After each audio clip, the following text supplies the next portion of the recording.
36 chambers. It's the ghost. What up, yo? It's your boy, yo, Onslaught Tree, man. We back with another video for y'all, man. And we back with another reaction video. Today's video we're going to take a look at. This is a really important video, man. This is Remy Ma, well, with Fat Joe.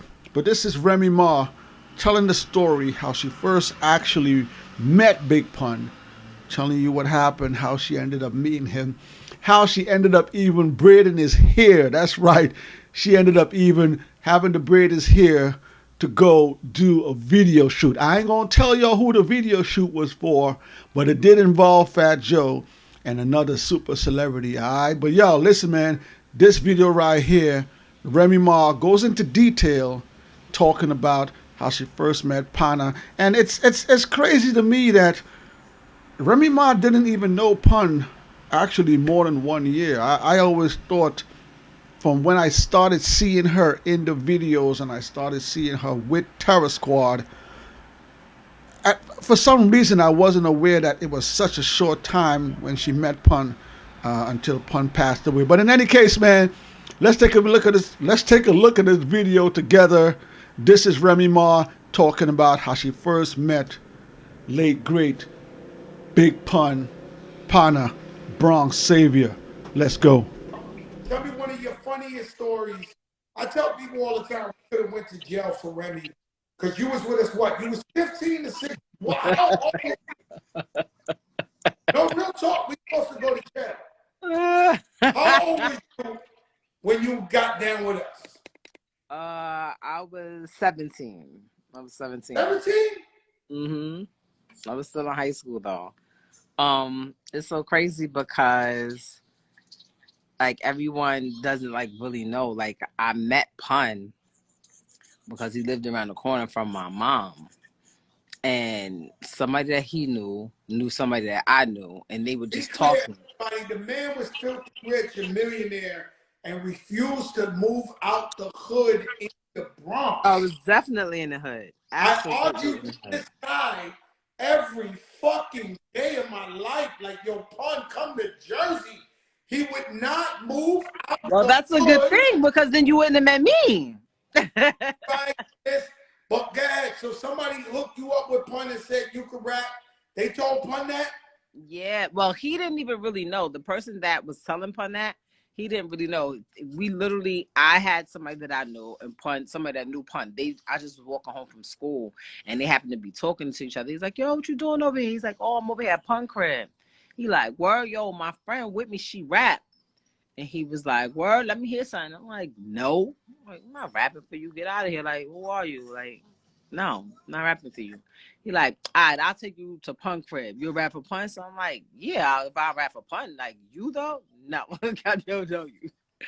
So, but I was scared to go. So I called my mom. Mommy. I called my mom to come downstairs and go with me. So my mother went with me. Oh, I never heard this. Yeah.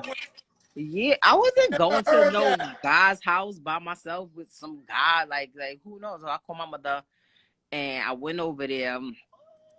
And he just had like a packed house. He had all these dogs that probably cost 15,000, 20,000 a dog. Yeah, dogs from Europe. Running around like beautiful outside the house. Fucking blue, like, purple dogs you've never seen now. Right. Exotic dogs all around that. That shit was crazy. Right. So he's sitting there like in his boxes and a wife beater. And he like, all right, let me hear something. So I'm like, all right, like back then I just used to rap like on cue. Like I was running around the Bronx like violating. So I know how to rap. Like I never was trying to get a record deal or even took rap serious like on that level, but I knew I could rap. So I rap or whatever, I spit some shit. And nigga like, let me hear something else. I finished that one. Let me hear something else. Like if he was just like trying to see if I was gonna run out of rhymes, like, boy, what? This is all I do. Like we gonna be here all day. So then he asks me, he goes, so who be waiting for you? I'm like, what? Like what do you mean? Like, cause at the time I literally never knew there was a such thing as a ghostwriter. Like when I found that out, like my mom was like, like mind blown. He's like, you know, like your brother, a boyfriend, something. I'm like super insulted, like, excuse me? I'm like, no, this is me. whatever, whatever. So he tells me, all right, cool, I'm gonna holler What's at you. crazy, man, is that you. I don't know how you the Terror Squad DNA. Like God puts us together, but you are the DNA. I don't know how. Like not because you got it from us. It's just you're in the DNA. Like I'm thinking if we did the fucking the heritage, we'd be The Ancestry.com. like. Yo, I'm telling you, it's crazy because that's the same way me and him is. But I get it. So he asked you who raps for you, and you're like, yo, bro, like, Right. Like, this is me. This is me. So I give him my number or whatever, my house number, because I'm a whole kid. I ain't got no cell phone, nothing. And the next day, I come home from school, and my grandmother, like, rest in peace, my grandmother, she's on the phone. She's like, what? What? I don't know what you're saying, sir. Hold on one second. So she goes, Kika, like that's what they all call me. And she's like, Kika, I think this for you, but it sounds like he got something in his mouth. Like he talking with something, because you know how pun talk. She's like, I don't know. Sometimes he talking with something in his mouth or something. So I'm like, all right. I'm like, hello? bubbles and shit. Like, Yeah. Like he slurs on his words. Like crazy thing, because when he raps, it's clear as hell. But when he's talking, he like draws like his words in a weird way. Mommy. So I get on the phone and he's like, yo, you said you live in Castle Hill, right? So I'm like, yeah. He like, what building? On Randall? I say, yeah. He like, come downstairs. So I'm like, downstairs where? In front of my building? He like, yeah. So I'm like, nah. So I go downstairs. Big pun, double platinum, fresh off the Grammy nomination, is in my projects in the Bronx in front of my building. Niggas is mad hype. Like, niggas can't believe it. Like, I can't believe it. You got the big body bins out there hanging out the window. Yo, mommy, come. Like, yo, just be extra. Like, so people don't know. I literally just met this guy less than 24 hours ago. So he like, yo, get in, whatever, whatever. I get in the car.